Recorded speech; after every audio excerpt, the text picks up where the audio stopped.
Tahapan penyusunan gaji yang berikutnya setelah kemarin analisis jabatan, yaitu kegiatan untuk mengumpulkan atau kegiatan untuk menganalisis, mengumpulkan segala informasi terkait jabatan.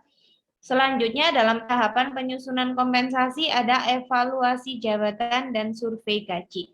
Bedanya evaluasi jabatan dan analisis jabatan akan kita pelajari di sini. Ini secara hitung-hitungannya diperhatikan dengan baik.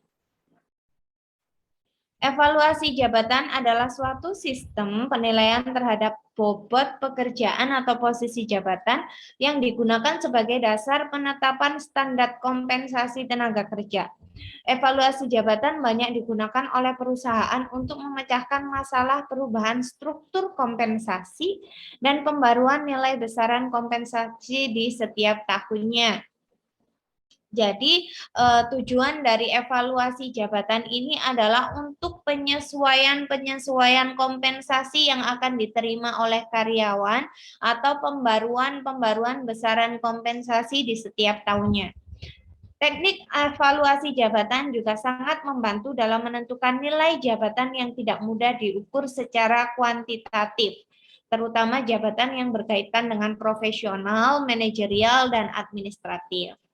Teknik evaluasi jabatan akan menilai faktor yang berhubungan dengan karakteristik tenaga kerja, latar belakang pendidikan, keterampilan, dan pengalaman sebelumnya. Jadi kalau pada analisis jabatan hanya mengumpulkan informasi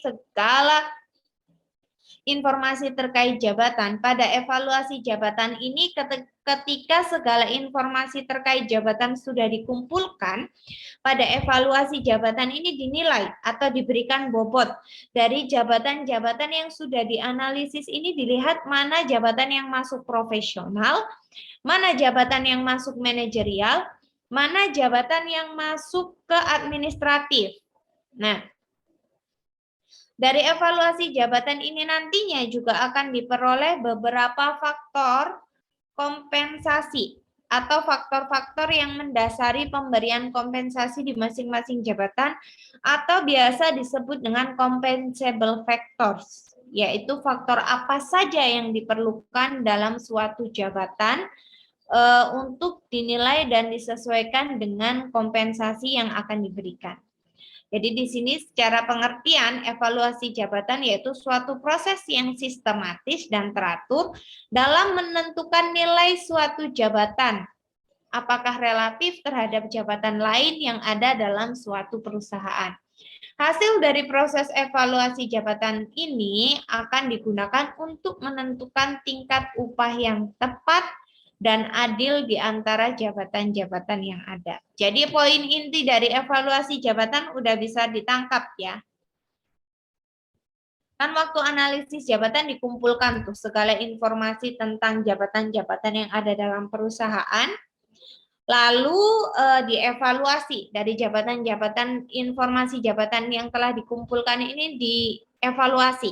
Jabatan mana yang masuk profesional, yang masuk manajerial, yang masuk administratif, jabatan mana yang dinilai penting, jabatan mana yang dinilai sangat penting, jabatan mana yang dinilai kurang penting, faktor-faktor apa saja yang dibutuhkan dalam suatu jabatan, itu akan dievaluasi. Sudah bisa ditangkap poin penting dari evaluasi jabatan? Sudah? Kalau sudah, berarti pada dasarnya evaluasi jabatan adalah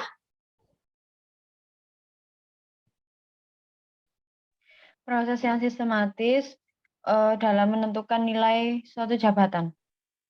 proses sistematis dalam menentukan nilai suatu jabatan. Ada lagi? Evaluasi jabatan pada dasarnya adalah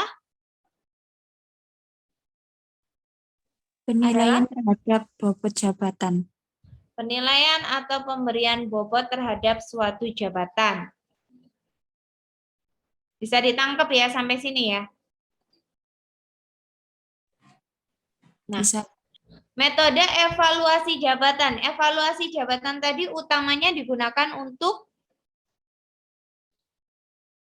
Untuk memberikan gaji yang sesuai. Memberikan gaji yang sesuai atau menetapkan tingkat upah atau menentukan tingkat gaji atau tingkat kompensasi yang akan diterima oleh karyawan. Nah, metode dalam evaluasi jabatan atau penentuan gaji melalui evaluasi jabatan itu ada dua, metode non-kuantitatif dan metode kuantitatif. Metode non-kuantitatif menggunakan ranking methods dan grade atau classification methods. Yang metode kuantitatif menggunakan factor comparison method dan point system method. Kita pelajari satu persatu. Metode non-kuantitatif yang pertama, yaitu ranking methods. Metode ranking merupakan sebuah metode evaluasi jabatan yang memakai cara evaluasi dengan melakukan pembandingan pada setiap jabatan yang ada di dalam organisasi perusahaan. Digunakan untuk mengevaluasi jabatan yang jumlahnya tidak banyak, maksimal adalah 30 jabatan. Jadi metode ranking yaitu dengan cara memberikan peringkat atau memberikan ranking terhadap jabatan-jabatan yang ada dalam perusahaan. Ini efektif dilakukan untuk perusahaan kecil, di mana jumlah jabatannya dalam perusahaan masih belum bervariatif, atau jumlah jabatannya tidak lebih dari 30 jabatan. Oke, contohnya seperti ini. Contoh kasus. Dalam perusahaan terdapat jabatan A, B, C, D, dan E. Jabatan yang dinilai ternyata lebih penting dibandingkan dengan jabatan lain akan diberikan nilai 2. Jabatan yang dinilai sama penting diberi nilai 1. Jabatan yang dinilai kurang penting daripada jabatan lainnya akan diberikan nilai 0. Oke. Dibuat seperti ini. Nah, di sini jabatan ada jabatan A, B, C, D, E. Oke.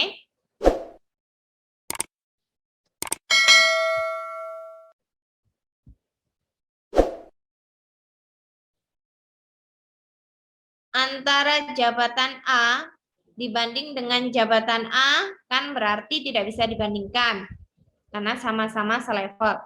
Jabatan A dibanding jabatan B, di sini jabatan A mendapatkan poin 1, ranking 1, diberikan nilai 1. Tadi kalau 1 berarti jabatan A dan B Sama penting. mana yang Sama lebih penting. Sama. Jabatan A dibandingkan dengan jabatan C, jabatan A dibanding jabatan C ternyata jabatan Kurang A penting. kurang penting. Jabatan A dibanding jabatan D, berarti jabatan A Penting. Lebih penting. jabatan A lebih penting dari jabatan D. Kalau jabatan A dengan jabatan E Sama penting. Sama penting. Oke. Ibu berarti yang di strip itu sama-sama posisi jabatannya gitu ya? Ya. Nah, poin akhirnya adalah jabatan A dibanding semua jabatan mendapatkan nilai 4. Jabatan B dibandingkan dengan jabatan lain mendapat nilai 4. Jabatan C dibanding dengan jabatan lain mendapat nilai 6. Jabatan D dibanding jabatan lain mendapat nilai 2. Jabatan E dibanding dengan jabatan lain mendapat nilai 4. Oke. Dari ketiga ini berarti ada poin 2, 4, dan 6.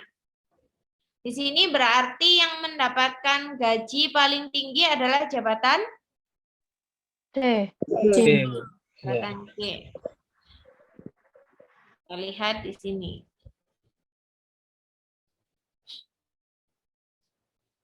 Next.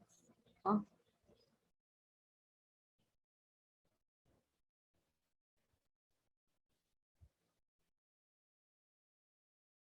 Oke.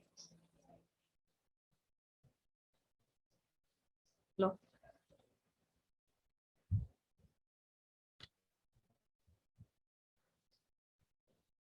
Oh, berarti ini nggak bisa ikut ya? Caranya gimana nih biar ikut? Dihapus, Bu. Dihapus semua.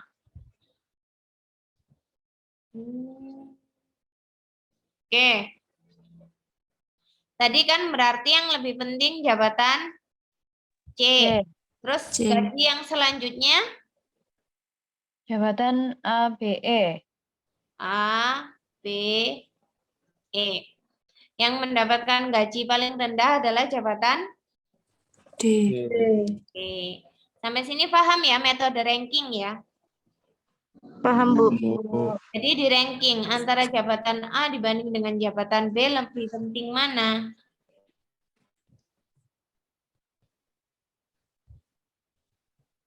Oke. Selanjutnya metode classification method atau metode klasifikasi, yaitu metode klasifikasi ini adalah dengan menempatkan jabatan pada grade atau kategori tertentu yang telah dibuat sebelumnya atau yang sudah menjadi standar. Kemudian semuanya dibandingkan apakah sudah sesuai atau tidak, dan proses ini terus dilakukan sampai betul-betul sesuai. Metode ini lebih mudah daripada metode ranking, namun tetap memiliki kesulitan sendiri, yaitu apabila ternyata ditemukan jabatan yang di luar dari kategori atau standar sehingga terpaksa menghilangkan jabatan tersebut karena tidak ada kategorinya. Contoh kasus. Nih, penggolongan dilakukan dengan menghitung jumlah compensable factor yang melekat pada jabatan yang dinilai. Jabatan dengan compensable factor terbanyak menduduki peringkat paling tinggi. Misalkan ditetapkan beberapa compensable factor untuk evaluasi jabatan A, B, C, D, dan E, yaitu dari segi tanggung jawab, dilihat dari segi keahlian, dilihat dari segi usaha mental, usaha fisik, dan kondisi pekerjaan. Kondisi pekerjaan di sini resikonya ya, apakah beresiko tinggi atau beresiko rendah. Nah, perbedaan metode klasifikasi sama metode ranking. Kalau metode ranking diberikan peringkat dari perusahaan, dari jabatan yang dirasa paling penting sampai jabatan yang dirasa kurang penting.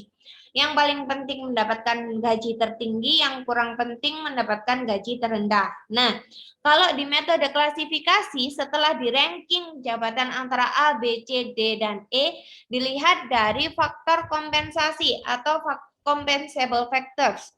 Faktor apa saja yang dibutuhkan untuk suatu jabatan A. Misal tabel metriknya seperti ini. Jabatan A membutuhkan responsibility. Skill tidak terlalu diperhitungkan, usaha mental tidak begitu diperhatikan, usaha fisik dibutuhkan, kondisi pekerjaan di sini juga dibutuhkan. Sehingga total dari compensable factor yang dibutuhkan untuk suatu jabatan A ada 3 compensable factor. Jabatan B, untuk jabatan B secara tanggung jawab tidak begitu diperhitungkan, secara skill diperhitungkan, usaha mental diperhitungkan, usaha fisik diperhitungkan, kondisi pekerjaan diperhitungkan, sehingga ada 4 compensable factors. Jika dilihat dari jumlah compensable factor yang diperlukan untuk masing-masing jabatan, berarti gaji jabatan mana yang tinggi? B dan D. B dan D. Yang B dan D. Yang selanjutnya A sama A dan E. A dan E. Dan yang terakhir C. D. Oke, kalau metode ranking dilihat dari seberapa penting suatu jabatan. Kalau metode klasifikasi dari jabatan-jabatan itu tadi dilihat seberapa banyak compensable factor yang dibutuhkan. Semakin banyak compensable factor yang dibutuhkan untuk suatu jabatan, berarti gajinya akan semakin Tinggi. Tinggi. Sampai sini ada pertanyaan tentang metode klasifikasi dan metode ranking? Ada pertanyaan? Sudah cukup difahami? Cukup? Paham, Bu. Oke. Selanjutnya kita akan pada metode kuantitatif. Ini tadi kan yang non kuantitatif, non perhitungan. Sekarang kita akan masuk ke perhitungan. Metode kuantitatif yaitu metode perbandingan sama metode poin. Oke, yang ini juga diperhatikan. Metode komparisi atau comparison methods.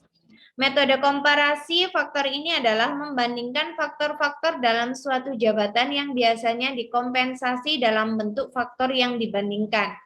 Karena dalam metode ini yang dinilai adalah faktor yang bisa dikompensasi atau compensable factors, maka harus mempunyai data yang lengkap mengenai apa saja yang dapat dikompensasi serta harus mempunyai rentang antara batas bawah dan batas tinggi. Semakin tinggi nilai kompensasinya, semakin tinggi bobot nilai jabatan itu. Nah, proses evaluasi contoh kasusnya seperti ini. Memilih dan menentukan faktor-faktor jabatan yang akan dinilai, misal dari segi keahlian, syarat fisik, syarat mental, tanggung jawab, kondisi kerja, sama seperti tadi. Setelah ditentukan compensable factor-nya, memilih dan menentukan jabatan-jabatan kunci. Jabatan kunci itu harus memenuhi syarat yaitu job deskripsi jelas, jabatan yang penting, mencakup jabatan terendah sampai tertinggi. Diambil 3 jabatan kunci yang memuat syarat sebagai berikut. Proses evaluasinya, tahap pertama memilih dan menentukan faktor jabatan atau compensable factor apa saja yang akan dinilai. Tahap kedua menentukan jabatan kunci, baru menentukan peringkat setiap jabatan kunci. Contohnya seperti ini. Jabatan kunci ada editor, ilustrator, juru cetak. Oke. Jadi tadi kita tentukan dulu yang pertama, compensable factor apa saja yang akan dinilai atau diberikan peringkat. Di sini ada skill, usaha mental, usaha fisik, tanggung jawab, juga kondisi kerja. Seorang editor, skill nomor 1, usaha mental nomor 2, usaha fisik nomor 3, tanggung jawab nomor 1, kondisi kerja nomor 1. Ini contohnya pada perusahaan percetakan ya. Ilustrator skill nomor 2, usaha mental nomor 1, usaha fisik nomor 2, tanggung jawab nomor 3, kondisi kerjanya nomor 2. Seorang juru cetak secara skill di nomor 3, usaha mental yang diperlukan juga tidak terlalu besar sehingga diberikan peringkat ketiga, usaha fisiknya diberikan peringkat 1, tanggung jawabnya diberikan peringkat 2, kondisi kerjanya ringan beratnya diberikan peringkat ketiga. Sampai sini paham? Paham?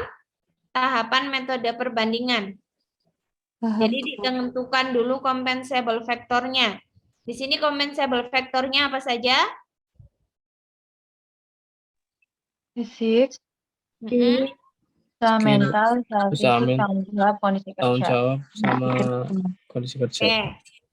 Setelah itu ditentukan jabatan kunci. Jabatan kunci tadi adalah jabatan yang syarat-syarat jabatan kunci. Syarat jabatan kunci yang dirasa paling penting, yang job desk-nya jelas, mencakup jabatan terendah sampai jabatan tertinggi. Di sini jabatan kunci untuk di usaha percetakan apa saja? Editor, Ilustrator, juru cetak. Sama juru cetak. Oke, editor, ilustrator, juru cetak. Di sini masing-masing compensable factornya sudah diberikan peringkat. Setelah itu masing-masing peringkat diberikan nilai. Tahapan yang ketiga dari metode perbandingan yaitu pemberian nilai masing-masing peringkat compensable factor. Oke. Untuk ranking 1 skill dihargai 700.000.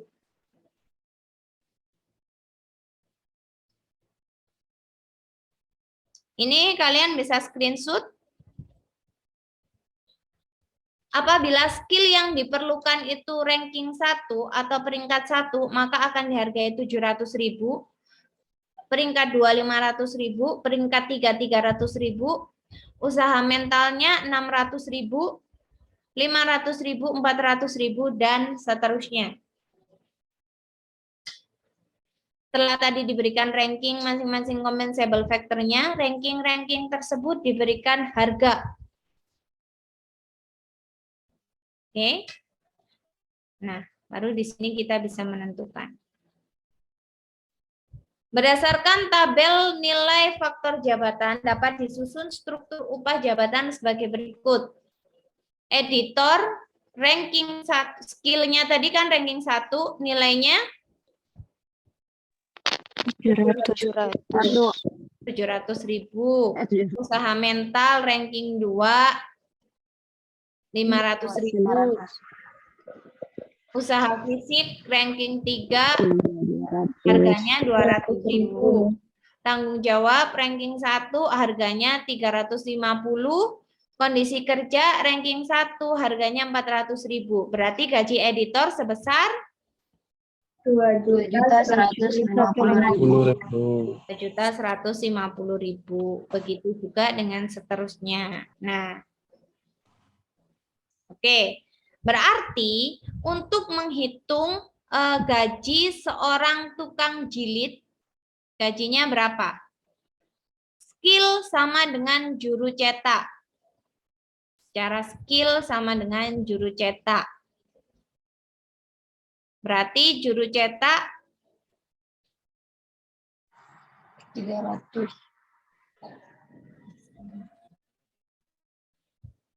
Juru cetak tadi skillnya ranking 3. ranking 3, nilainya 300.000. Oke, coba catat. Skill ranking 3. Skill ranking 3. Nilainya 300. usaha mental sama dengan editor. Seorang editor usaha mentalnya, sebentar biar gampang. 500.000. Seorang editor usaha mentalnya berapa? Ranking 500.000. ranking 2 di sini 500.000. 500. ranking 2. Ini 500.000.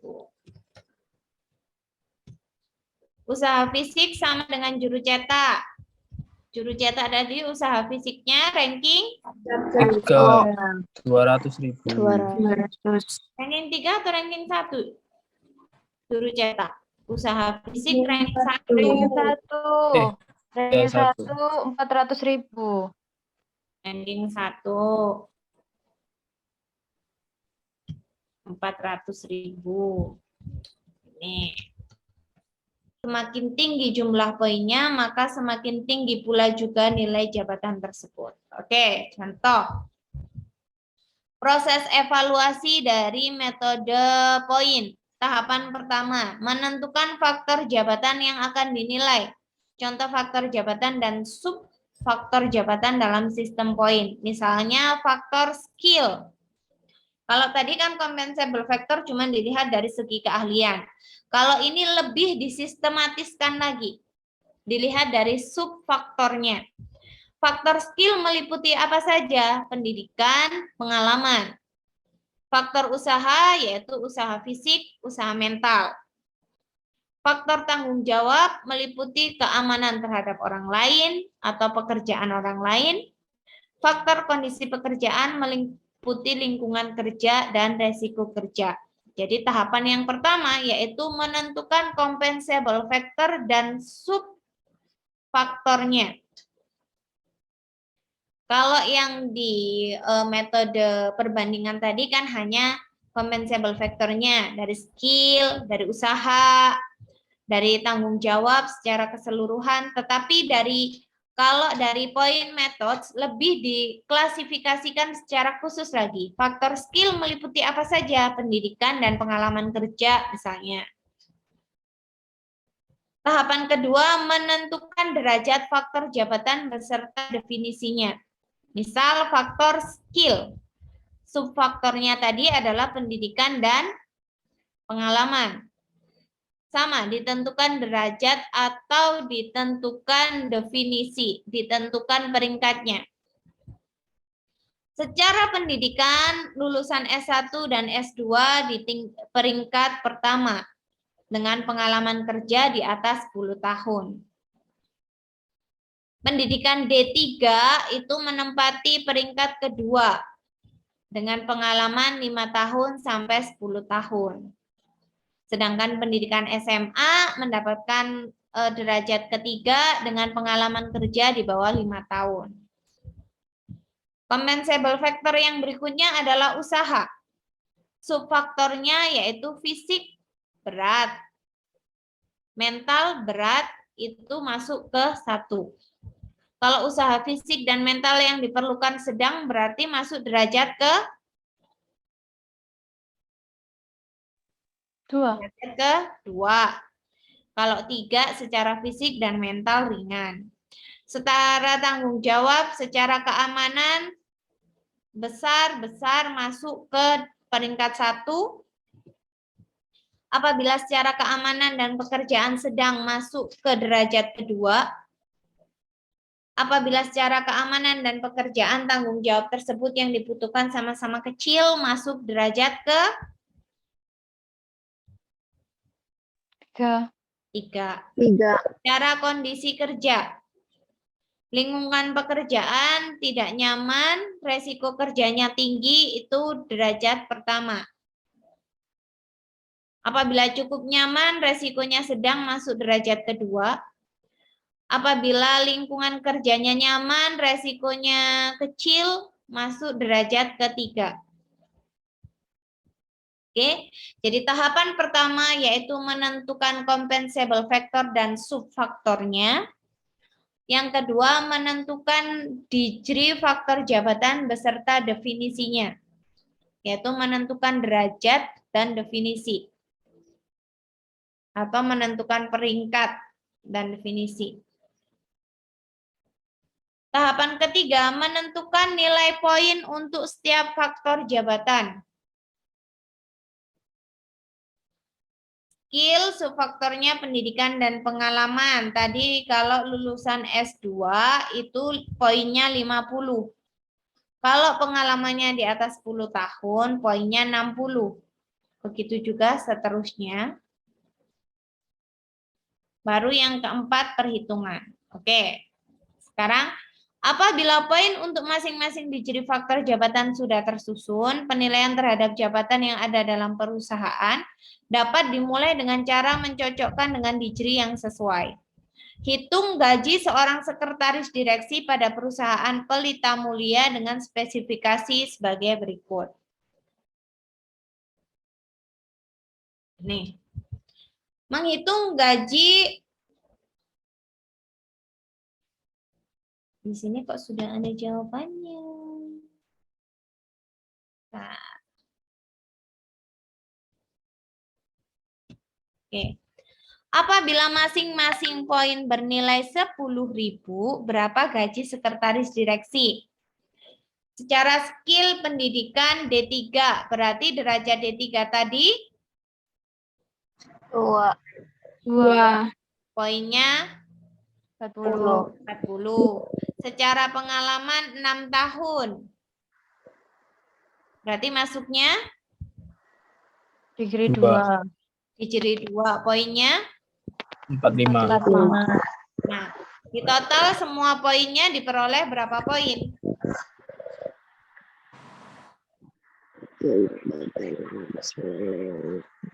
Masih dihitung Mbak Ola, Bu.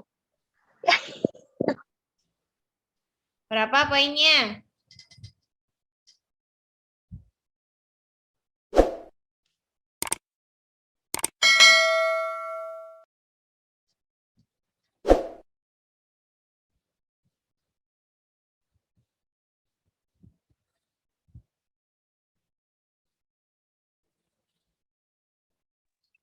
215. 200, 15. 215 atau 225? 225, Bo. 22. Berarti gajinya sebesar 250.000. Berarti paham ya poin metode ya. Jadi semakin tinggi derajat dan semakin tinggi subfaktor yang diperoleh, poin dari subfaktor dan derajat yang diperoleh, maka gajinya akan semakin Banyak. Oke. Kalau poin metode tadi yang pertama yaitu langkah pertama Menentukan faktor jabatan yang akan dinilai. Harus buru-buru. Apa, Bu? Faktor dengan subfaktornya. Menentukan compensable factor dan subfaktornya. Yang kedua, Menentukan Bukan derajat atau definisinya. menentukan derajat dan definisi dari masing-masing masing-masing subfaktor. Faktor. Yang ketiga, Menentukan nilai poin untuk setiap jabatannya. menentukan nilai poin. Baru yang keempat, dihitung per poinnya diberikan nilai berapa. Kalau 10.000 berarti semakin banyak poin yang dikumpulkan, maka gaji yang diterima akan semakin Banyak. banyak. Sampai sini ada yang masih bingung? Ada yang masih bingung? Aman. Aman. Oke.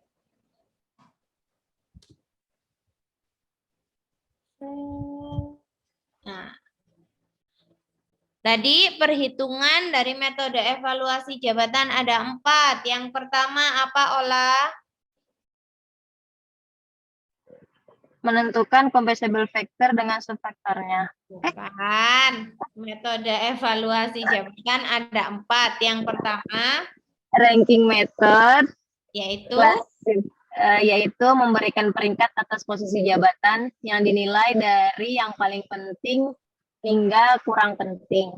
Oke, stop. Yang kedua apa, Jenny Ayu?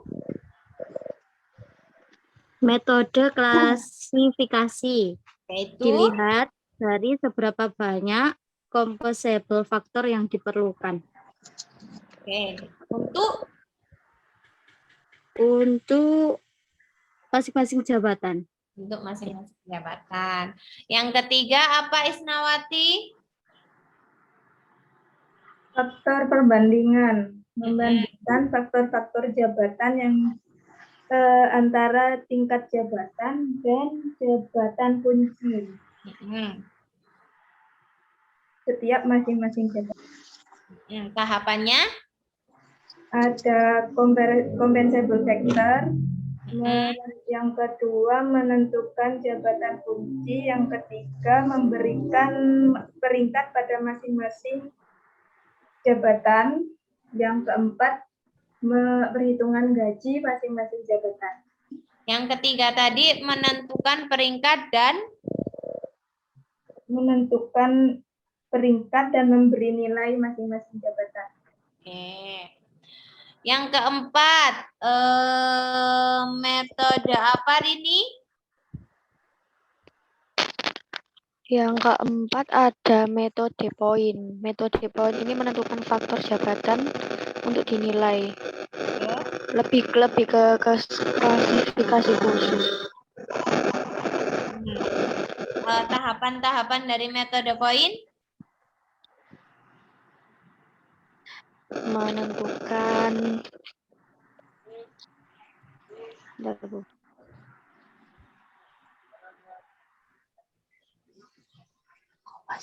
compensable faktor, Compensable ya, compensable factor. Kemudian dan compensable factor dan derajat. Compensable Ranking.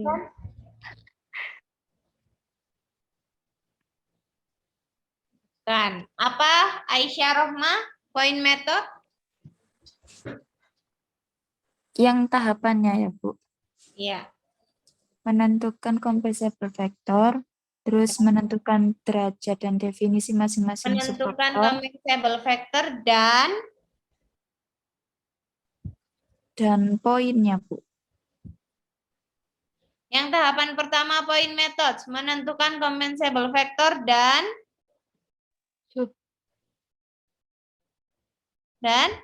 Faktor, subfaktor. Yang kedua derajat dan definisi masing-masing subfaktor. derajat dan definisi masing-masing subfaktor. Yang ketiga Menentukan nilai poin setiap jabatan.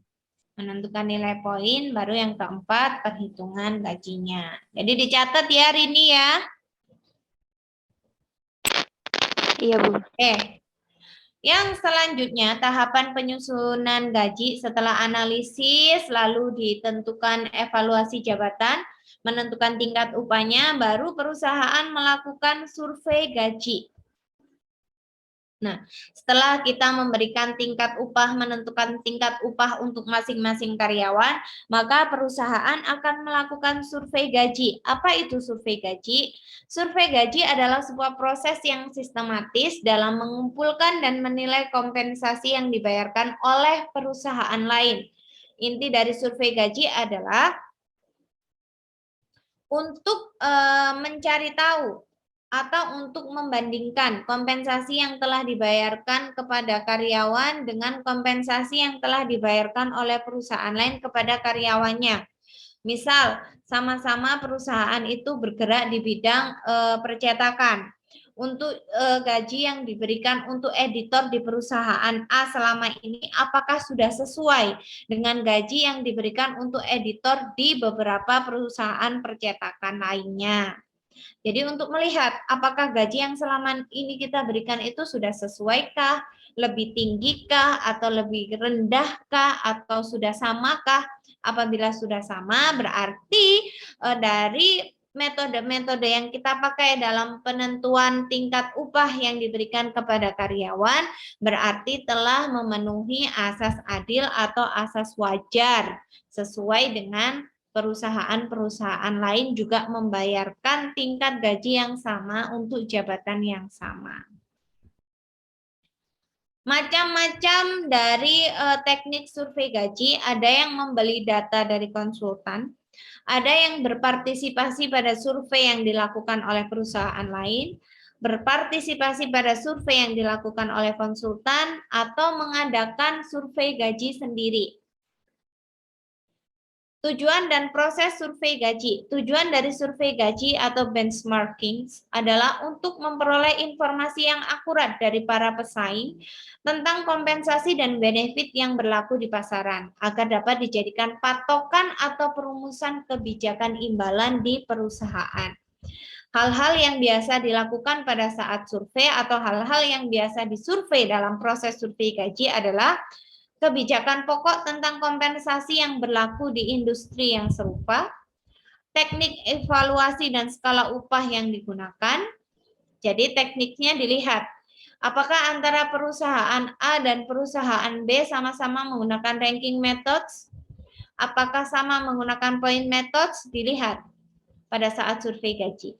Yang ketiga, besaran gaji pokok, tunjangan, dan benefit lain serta komponen non-financial lain yang diberikan oleh perusahaan.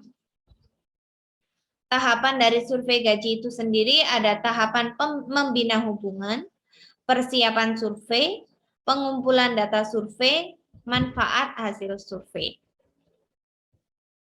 Beberapa hal yang harus dipertimbangkan dalam survei gaji, yang pertama yaitu ketetapan pemerintah terhadap upah minimum.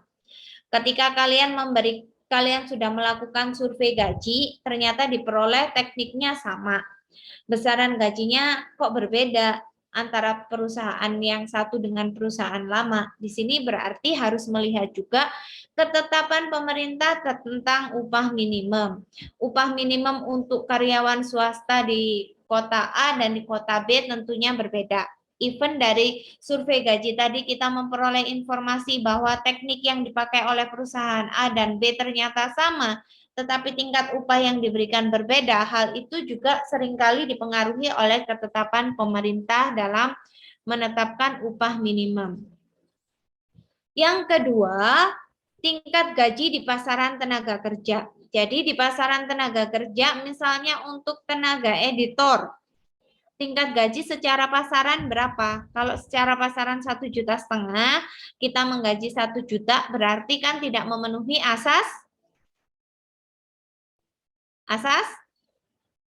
Adil dan wajar.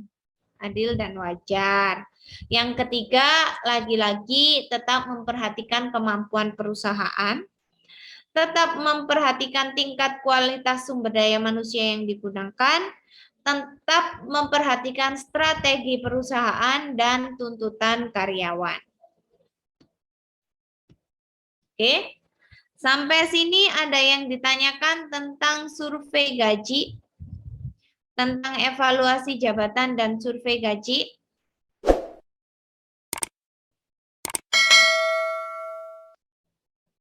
Ada pertanyaan?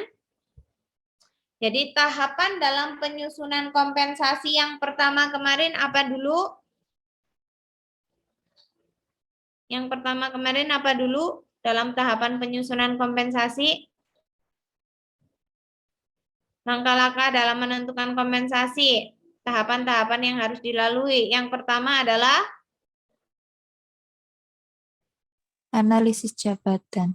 analisis jabatan, yaitu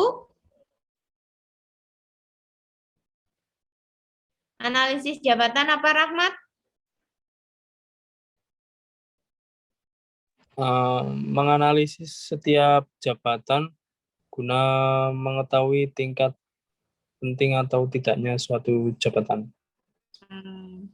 Itu tadi berarti bukan analisis jabatan. Analisis jabatan pada dasarnya adalah Suatu kegiatan mengumpulkan, menilai, dan menyusun berbagai macam informasi yang berkaitan dengan jabatan. Nah, catatannya diperbarui, Rahmat. Karena ini Ya, Bu. keluar ya di UAS ya. Analisis jabatan adalah suatu kegiatan untuk mengumpulkan segala informasi terkait suatu jabatan. Kemarin elemen dari analisis jabatan ada apa aja? Elemen dari analisis jabatan? Manfaat, Elemen analisis jabatan. Kemarin ada dua, apa saja? Job deskripsi sama job spesifikasi. Job description dan job specification. Ya. Tahapan penyusunan gaji yang kedua setelah ada analisis jabatan adalah proses evaluasi jabatan, yaitu Proses sistematis dalam menentukan posisi jabatan atau penilaian bobot posisi jabatan. penilaian bobot terhadap suatu jabatan. Yang ketiga, setelah dievaluasi akan dilakukan Survei gaji. survei gaji, yaitu suatu kegiatan untuk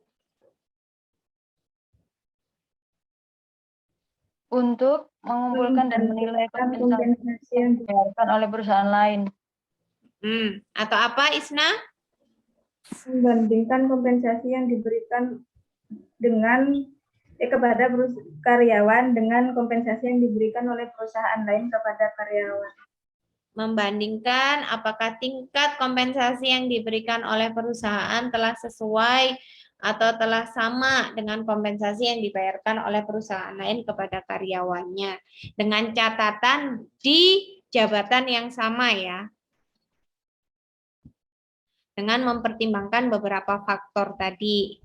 Salah satunya yaitu mempertimbangkan tentang dalam survei gaji juga harus tetap mempertimbangkan tentang Kesanggupan perusahaan dalam membayarkan kompensasinya. kesanggupan atau kemampuan perusahaan dalam membayarkan kompensasi. Sama Banyak tidaknya tuntutan karyawan terhadap perusahaan. Tuntutan karyawan. Sama apa lagi? Yang umum? Ketetapan pemerintah. Tingkat gaji di pasaran tenaga kerja. Tingkat gaji boleh. Sama apa? Ketetapan pemerintah tentang Upah minimum. upah minimum. Upah minimum. Oke. Sampai sini ada yang ditanyakan? Tidak ada? Belum ada, Bu. Oke. Alhamdulillah 15 pertemuan sudah dilalui. Kalian apa semuanya ini habis ini nyusun skripsi? Sudah proses, Bu. Ya kan sudah proses, berarti setelah ini sudah tidak ada pertemuan mata kuliah lagi ya? Tidak ada? Bu. Masih, Bu. Masih ada, Bu. Oh, masih. Masih ada, Bu. Oke. Hari ini pertemuan ke-15, pertemuan terakhir sebelum UAS. Minggu depan mungkin ada minggu tenang ya. Jadi tolong dimanfaatkan dengan baik untuk mempelajari lagi catatan-catatan yang keluar. Sekali lagi saya sampaikan, yang keluar dalam UAS nanti adalah sesuai dengan catatan-catatan yang selama ini kita bahas dalam setiap materi atau dalam setiap pertemuan. Terima kasih untuk kalian yang sudah mengikuti mata kuliah ini dari pertemuan pertama sampai hari ini pertemuan ke-15. Semoga selalu diberikan kelancaran, semoga nanti UAS-nya juga berjalan lancar, diberikan kesuksesan selalu dimanapun kalian berada. Terima kasih atas waktunya selama ini dalam menyempatkan mengikuti mata kuliah saya. Mohon maaf apabila ada salah-salah kata dan mohon maaf apabila masih ada beberapa hal yang perlu saya perbaiki dalam menyampaikan materi. Semoga apa yang kita pelajari bisa bermanfaat untuk kita semua nantinya. Oh ya, absen dulu dong. Absen dulu sebelum ditutup. Terima kasih. 1, 2, 3. Terima kasih kalian. Sekali lagi semoga nanti UAS-nya berjalan dengan lancar. Assalamualaikum warahmatullahi wabarakatuh. Waalaikumsalam warahmatullahi wabarakatuh. Terima kasih, Bu. Sama-sama.